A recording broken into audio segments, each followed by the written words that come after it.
Welcome to Then and Now, a podcast by the UCLA Luskin Center for History and Policy. We study change in order to make change, linking knowledge of the past to the quest for a better future. Every other week, we examine the most pressing issues of the day through a historical lens, helping us understand what happened then and what that means for us now.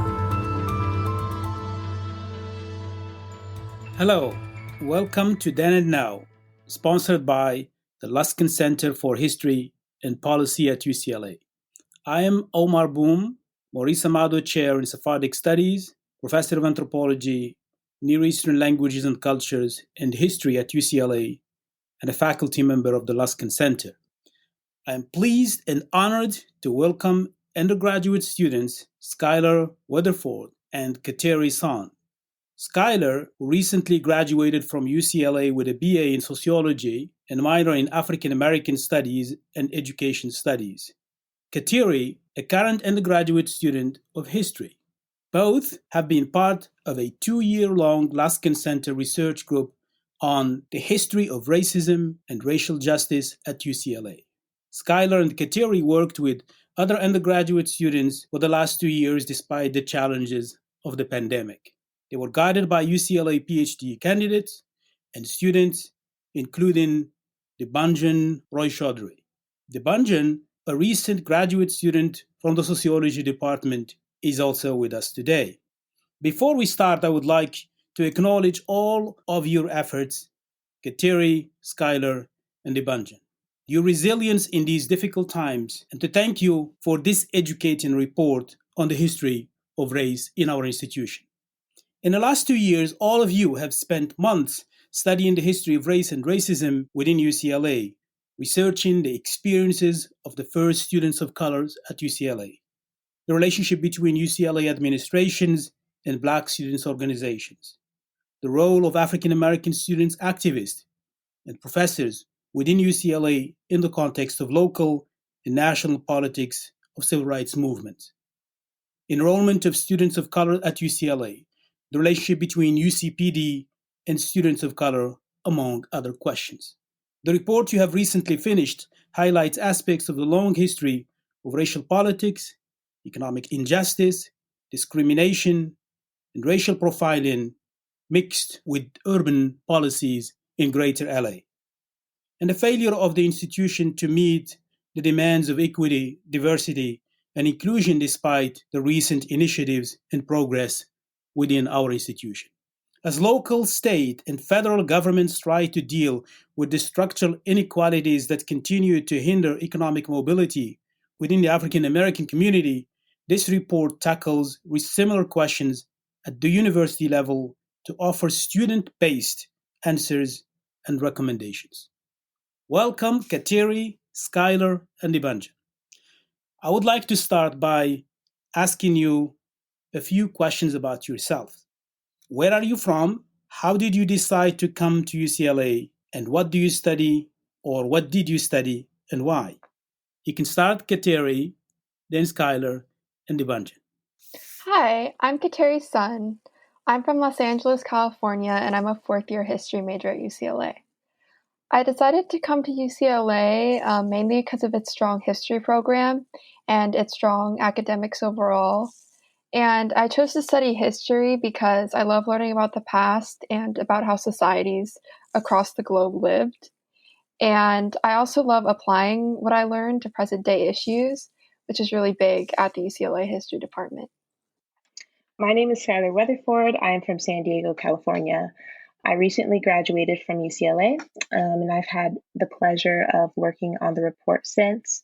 I studied sociology, and mainly I pursued this because it informed my career interest in law and policy.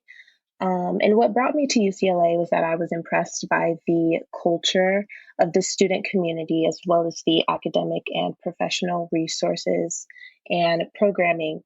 The project on the history of racism and racial justice was very intriguing to me because in my undergraduate education, I never really experienced a genuine interrogation or acknowledgement of how the university, although branded as inclusive and diverse, went about addressing potentially their own history of complicity And additionally, I just found the mission of the Luskin Center for History and Policy to be very compelling. I'm very big on the idea that we may be living through critical periods for, transformation and policy advancement.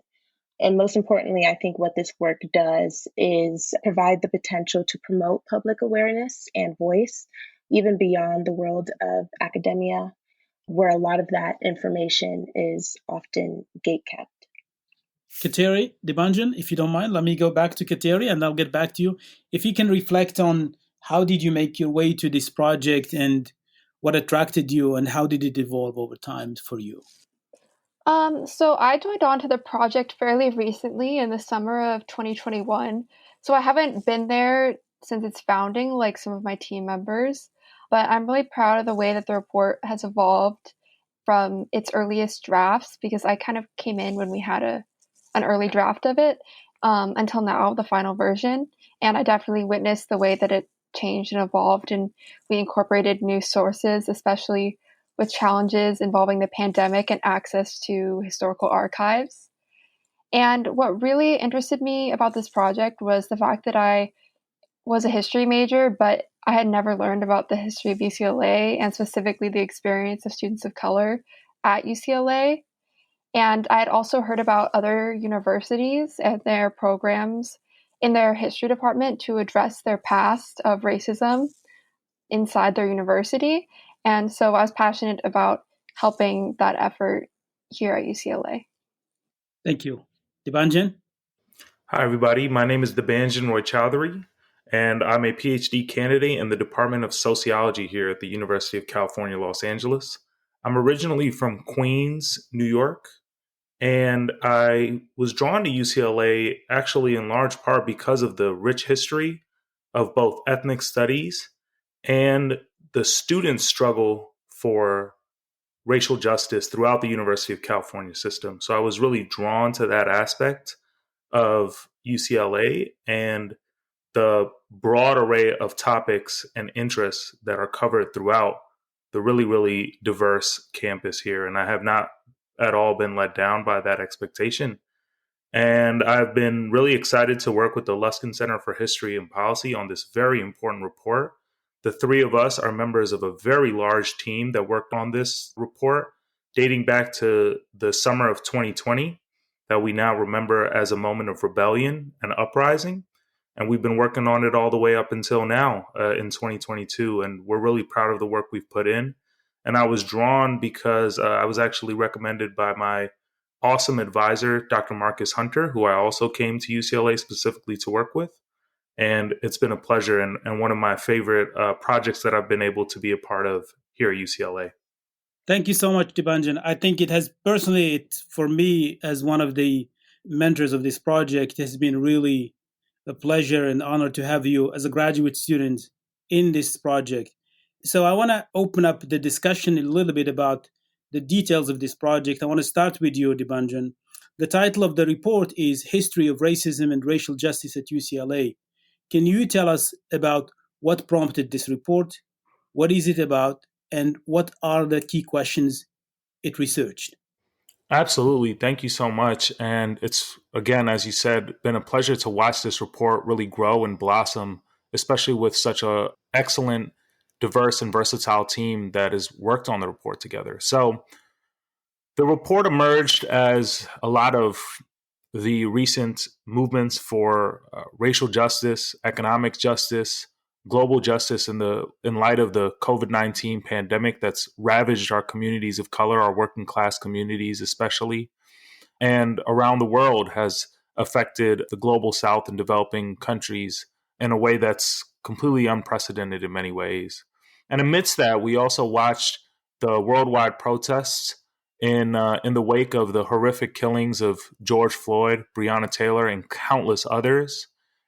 And with these dual crises impacting us here at UCLA, we saw that UCLA's own Jackie Robinson Stadium was turned into a field jail where people were held who were being arrested during those protests and those uprisings. And it really brought the University of California, Los Angeles, the number one ranked public university in the country, and so many other universities, but also our local governments. All of our organizations really brought us to a moment to reflect on our past and our present and where we would like to go for the future, which really is exactly what the Luskin Center for History of Policy emphasizes. Is something that I emphasize in my own work on police violence and the political movements against police violence, specifically in New York City. And so this report did historical digging to look all the way back over a century since the university's founding and to see, well, this university was founded in 1919. So, what were some of the policies that were in place that excluded, either explicitly or by proxy, excluded Black, Indigenous, Latinx, Asian, and other racial minorities from attending the university? And what is the larger context of Los Angeles, California, the nation that the University of California, Los Angeles was both a part of in terms of being one of the first sites of ethnic studies and other struggles for inclusion into the curriculum and into the university? And also, in what ways were they restrictive and actually standing against the demands, the wants, and the needs of the students in the larger Los Angeles community? So that was the impetus for the report. And I think that where it's gone since then in discussing admissions, in discussing ethnic studies movements, and in discussing interactions with campus police, right? The University of California has one of the largest campus police forces in the country. I think we've done a really, really important work here in tying together these different themes and thinking broadly and thinking towards the future about how we can move forward and think about safety and justice for all of us and not just for some of us. Thank you so much, Debanjan. Skylar and Kateri, I think one of the most beautiful things for me as a professor here and as an educator, is to see the way undergraduate students and graduate students worked on this project, and your role as undergraduate students to the research that has been done has been really tremendously important, and I really want to thank you. So I want to move to you, Skylar. In the report, you spend a considerable space discussing two Black female students that were part of the early history of UCLA, namely Bessie Burke and Miriam Matthews. And in this early history of the University of California, the Southern branch that would later on become UCLA, what does these two stories of these two women mean to you in the way you drafted this report and to how you approached the history of race and racism within UCLA? Yes, so definitely first and foremost, I want to give credit to Debanjan and the very first research team that took on this report in the summer of 2020. They left us with a wonderful and thorough foundation and body for the research that we were tasked to build up on. And the summer 2020 research team covered the biographies and extensive work of, as you said, two trailblazers who were Black women, a part of UCLA's earliest class, and their names are Bessie Burke and Miriam Matthews. So it's important to note that UCLA began in 1882 as a teaching college and a California state school. So Bessie Burke attended this Southern branch, and she became the first Black educator in LA Public School District, and then went on to become one of the first Black principals to lead a racially integrated student body in the entire state of California. And then we also have Miriam Matthews, who also attended the Southern branch, and her work was primarily in librarianship, and she had a very successful career in which she promoted African American history and culture and established some of the very first archives in Los Angeles that advocated for intellectual freedom. And I think what we can understand about their work in education and academia is that it reflects a powerful intersection between education and political advocacy. And we see how academic leadership can radically combat the erasure of Black histories. Because here we see Black women generating rigorous bodies of knowledge And we see how that precedes UCLA as a 4-year public university and will surpass it. And this work is nothing short of transformative, in my opinion, which is what education is intended to be. But we also see how the notion of prestige, as commonly defined by universities, is often a false measurement of this transformative work. So we definitely identified these two important Black women as being due of immense recognition. And building upon their sections in the report actually gave us the perfect segue to discuss Black scholarship within the university, but also beyond it, and how Black scholarship beyond the formal institution of education is still very credible, and it's very intensive and rigorous. But of course, once again, we see how academic skill becomes defined as being racially exclusive. And of course, this is reified by policies that pose barriers, formal education settings. Thank you, Skylar. Kateri, one of the issues that the report explored is students of color's historical presence on campus. Can you describe and rate UCLA administration's engagement with this question in light of students' continuous demand to improve Black enrollment on campus? I think that what we saw overall in our research was that historically we see a trend of UCLA administration sometimes acting, but being overall quite slow to enact necessary changes. And I think the best recent example of this question in terms of UCLA administration's engagement with students of color would be in our interview with Cy Stokes, who was the leader of the spoken word video, The Black Bruins. He described how when he and other Black student activists initiated a meeting with the administration, only 2 administrators showed up to the meeting. And I think that this is an important example because it shows how efforts to create change for Black students on campus were not taken as seriously as they should have. And it shows how important it is for the administration to improve and to listen to the voices of Black students and students of color on campus. Thank you so much, Kateri.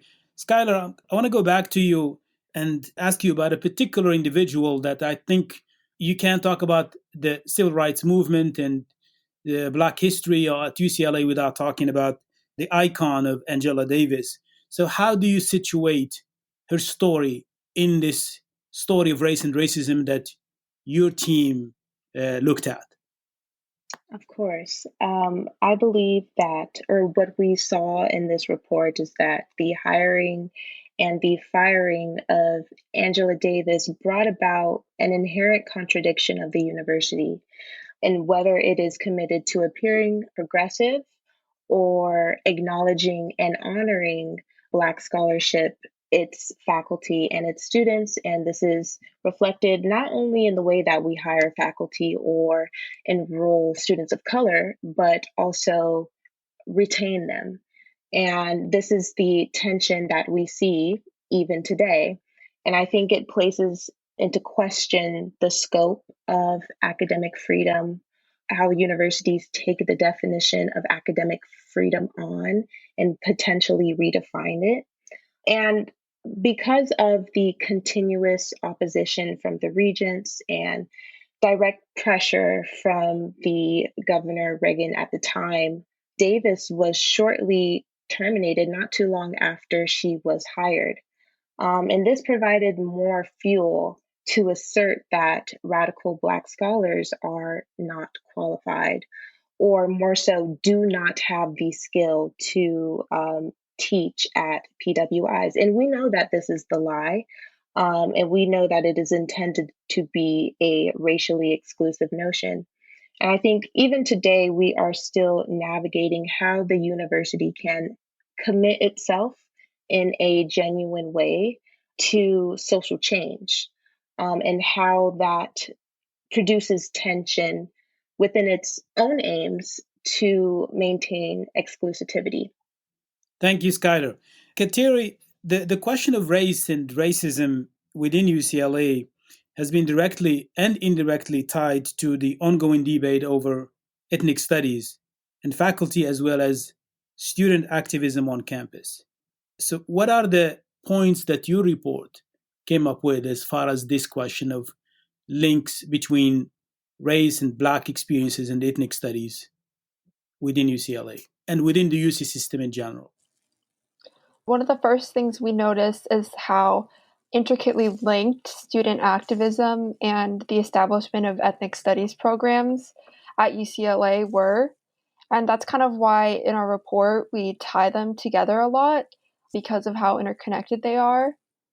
And one of the reasons why I think they're so interconnected is that the establishment and the continued fight to have ethnic studies on campus was an example of student activism led by students of color on campus. And they put enough pressure on university administration to push them to act in situations where inequalities demanded addressing. And I think that the establishment of the ethnic studies departments were very important for UCLA because it was a moment in which activists of color shone a light on how Eurocentric the traditional university education system is.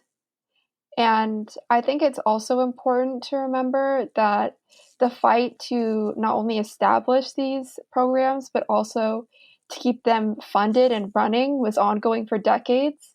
And it's a continual fight to keep these programs being funded and as respected as they should be. Thanks, Kateri. Debanjan, I want to come back to you. And just a few years ago, I would say probably May 7, 2014, Angela Davis was invited back to UCLA, I would say 45 years after being fired. While the majority of the people, including whether at UCLA or outside of UCLA, know only about her icon and other icon of Jackie Robinson as far as breaking this football racial divide, only a few know about the impact of the Fabulous Five that your report spent a lot of time looking at, and especially James Louval. Can you tell us more about this story of Black history within UCLA and what it meant as far as the report you came up with?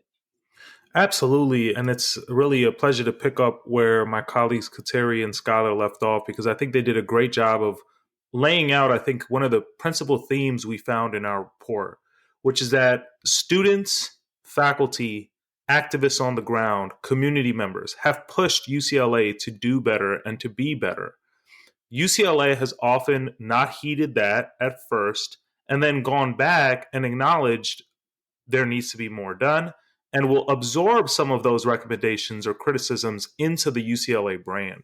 So what do I mean by that? In the beginning, UCLA was not inclusive of many Black students.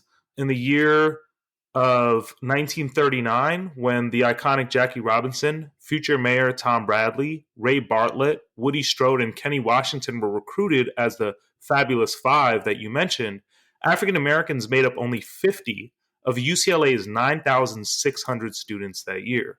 So the numbers were pretty appalling. And as much as we can acknowledge the positive efforts that were made by UCLA to actually, in many ways, break the NCAA's color barrier, and for those Fabulous Five to go on and break barriers further along in their career, whether it be Jackie Robinson, the icon that we know for breaking the color barrier in baseball and having to endure all of that racism in transitioning from the Negro leagues to the white-dominated major leagues.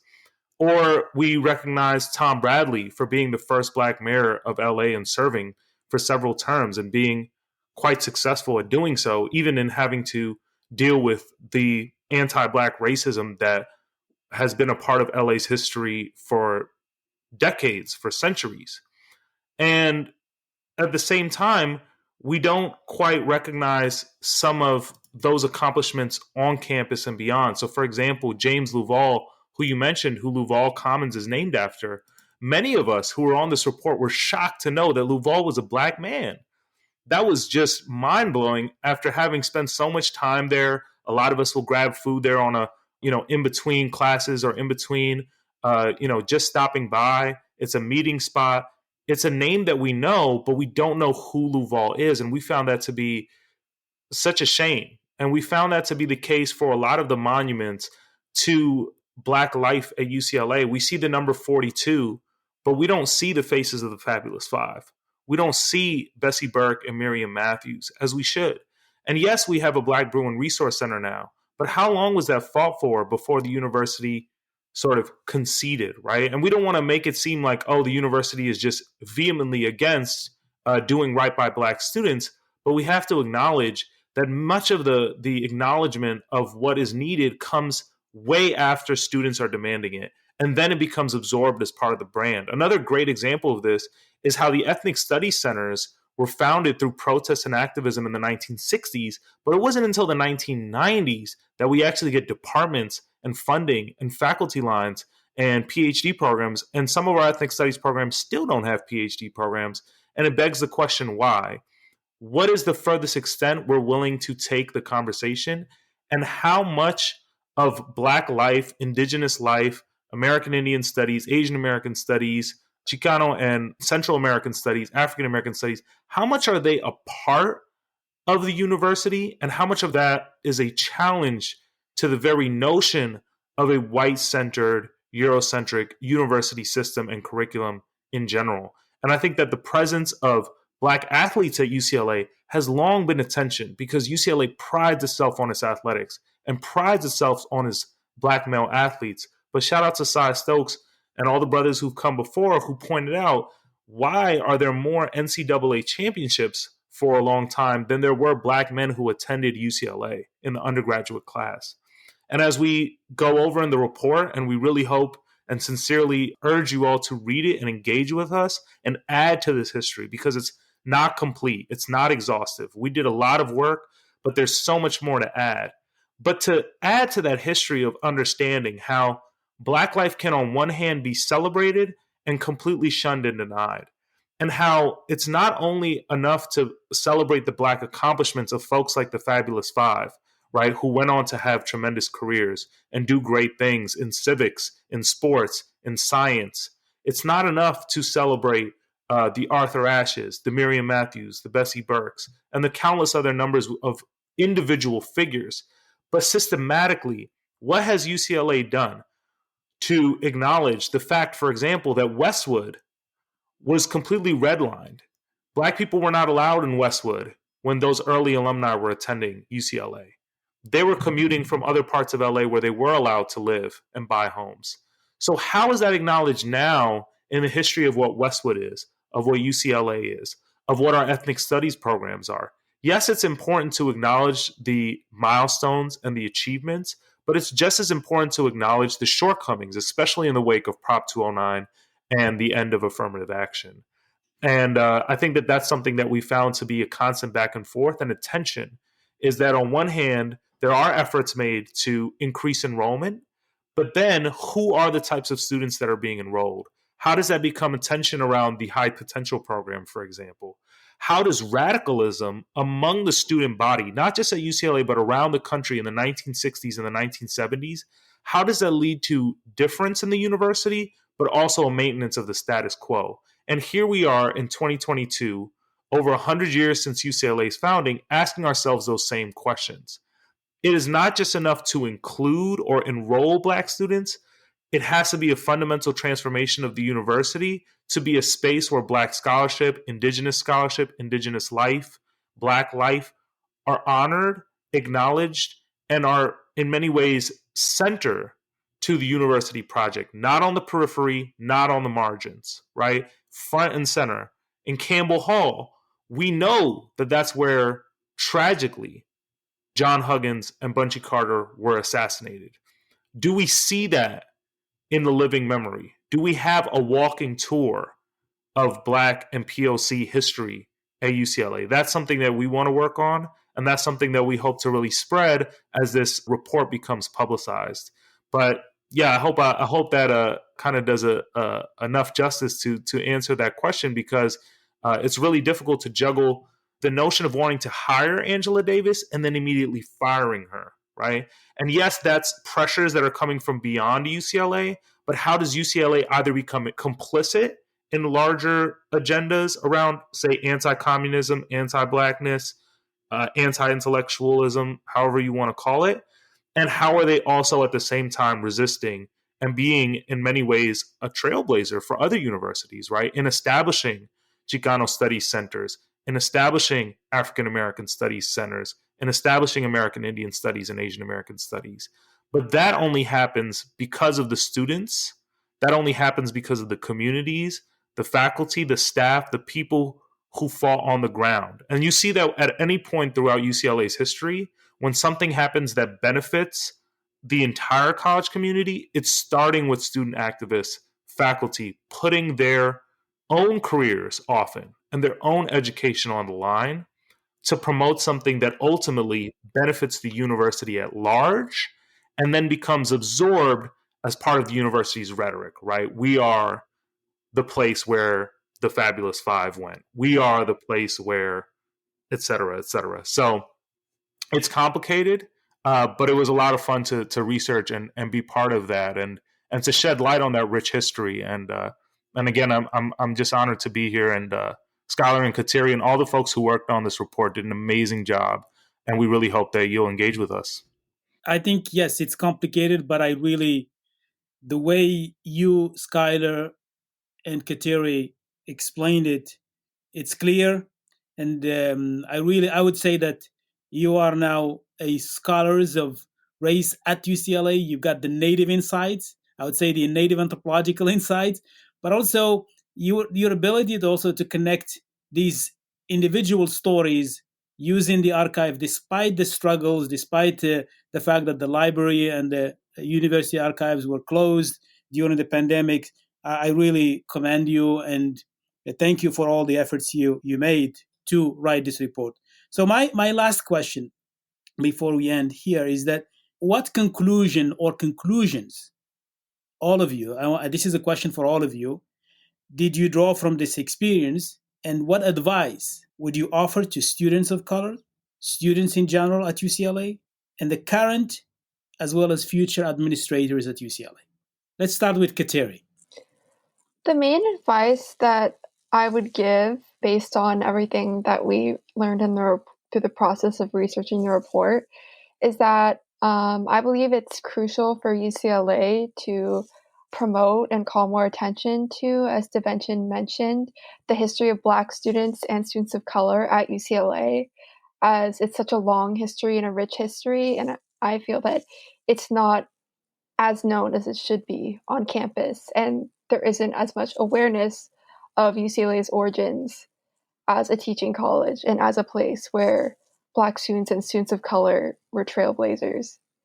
And I also believe that UCLA as a whole has a responsibility to combat racism within the university and to take tangible steps to do that, not just put out very general ideals, but to take tangible steps, including funding scholarships, defunding the police, to actively combat racism on UCLA's campus and to listen to the voices of students of color and student activists when they call out inequality. Thanks, Kateri. Skylar? Well, I think one of the main conclusions that we draw up in the report, and we try to make it clear, is that largely rhetoric surrounding equity and diversity and inclusion has the potential to be extremely harmful due to its tendency to value tokenization over equity, inclusion over structural change, and even meaningful political power. And I think if we must have EDI, universities should interrogate their EDI initiatives and push back on that popular discourse. But it brings about the question, how can EDI display active resistance to the extensive histories of racial violence in America, that have facilitated our current state of crisis, or can it? Or how is this taken up in an actionable way, as Kateri said?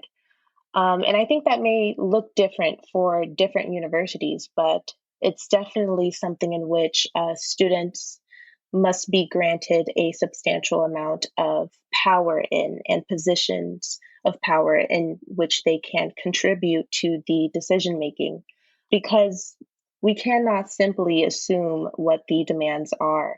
You must allow the student community to lead the way because they are experts. And in terms of advice for students of color, in the research, we see a history of compromise. And we also see that compromise, for example, in the development or in the establishment of a faculty development program, which was a compromise to meet the demands of BSU to increase the presence of Black professors. And agreement and understanding and empathy, those are all great and they are absolutely necessary. But I think we must also have discernment as to whether compromise is meant to disarm or subdue our demands. Thank you, Skylar. Debanjan? Yeah, absolutely. Just to echo my colleagues' points, I think we learned so much from doing this report. And one piece of advice I will give for student activists who are on the ground, I've been doing this work a long time myself, advocating for change at the university level, working for student spaces, inclusion, pipelines through undergraduate, graduate school, all the way to faculty. I'm a product of those policies and that activism. And I just have to say there's so much you can learn from the past. Everything that we're dealing with, that we've come through as young scholars, professionals going through these institutions, somebody has gone through it before, somebody's advocated before. We just don't know it. Often there's a lot of turnover from year to year because students leave, people graduate. And it's just important to learn those histories. There is such a rich history at UCLA. I mean, you name it. There is important community work that has been done. And the more we learn from it, the more we can know what to do now, what worked, what didn't work, what to bring back, what strategies work. I would also suggest allying with students at other universities, whether it's University of California, folks across the country, folks across the world. There's a lot of similarities in the struggles that are going on the ground.